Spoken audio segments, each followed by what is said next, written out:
It started with something so small that no one would have remembered it if the story had ended differently. A simple notification. You'll believe in your voice, but I do. I do. Softer after midnight.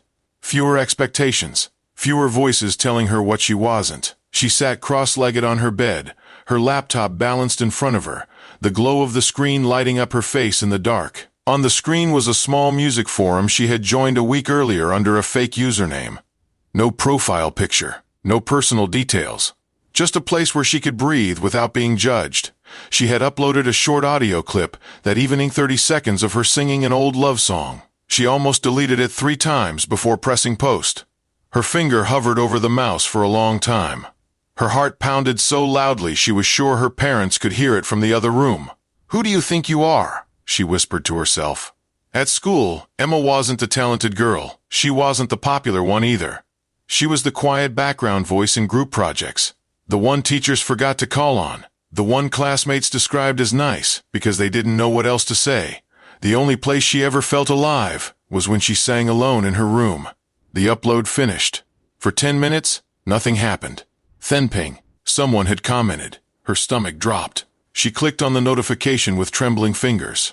The username was simple. Daniel M. The comment read, "You don't believe in your voice, but I do." She blinked at the screen.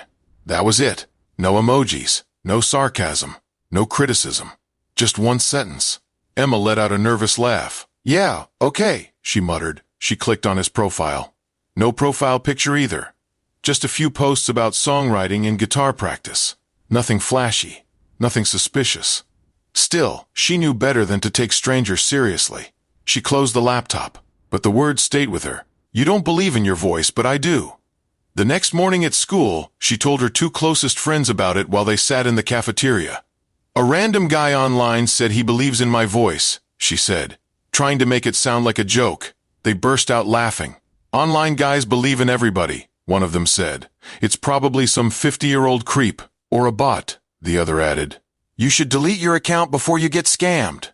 Emma laughed along with them, even though something inside her felt oddly protective of that comment. That night, she logged back in. There was another notification. Daniel M. had sent her a private message. "I wasn't joking," it read. "There's something honest in your tone.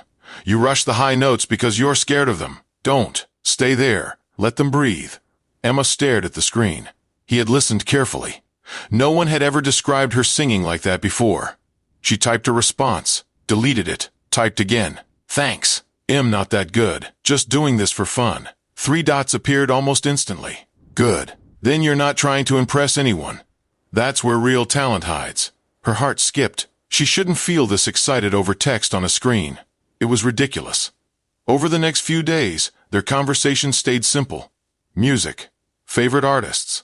Songs that gave them chills. Daniel never asked for personal details. Never pushed for photos. Never made it weird. Instead, he asked things like, "What song scares you to sing the most? And if no one judged you, what would you perform?"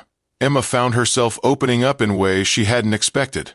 She told him about the talent show she had skipped last year because her voice cracked during rehearsal. She told him about her music teacher who once said, "You have potential, but you disappear when people look at you."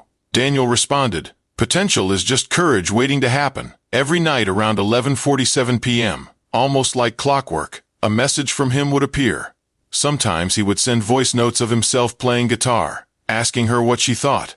His playing wasn't perfect, but it was expressive, real. One night he wrote, "Send me a full song, not 30 seconds. The whole thing." She hesitated for an hour before recording one. When she finally sent it, she immediately regretted it. What if he changed his mind?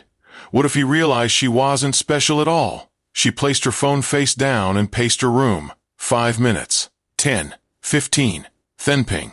"I was right," Daniel wrote. "You close your eyes when you sing, don't you?" Emma froze. "How do you know that?" "Because I can hear it. When you close your eyes, your voice gets warmer. You stop trying to control it." She slowly sat back down on her bed. He understood something about her that even her friends didn't. At school, the teasing continued whenever she mentioned him. "Has your online fan club grown yet?" one friend joked. "Careful, Emma. Don't fall in love with Wi-Fi," another laughed. She forced a smile every time. Maybe they were right. Maybe this was silly. Maybe she was building something imaginary in her head. But every night, When the house went quiet and the world shrank to the size of her bedroom, his messages felt real. One evening, Daniel asked, "Why haven't you auditioned for that big show you mentioned?" She stared at the question. "Because I'm scared," she typed. "Of what?" "Of proving everyone right." The typing bubble appeared, disappeared, appeared again. Or, he wrote finally, "You're scared of proving them wrong." Emma felt something shift inside her. She had never thought about it that way. The following week, he sent her a link to the audition sign-up page. No pressure, just the link. Her chest tightened. "You think I am ready?" she asked. "I think y'all never feel ready," he replied. "That's different." For the first time, she didn't laugh at the idea.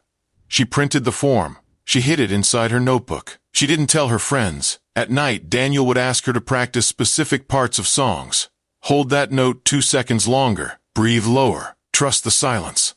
He believed in her voice with a quiet certainty that didn't feel fake. One night, she asked the question that had been sitting in her mind for weeks.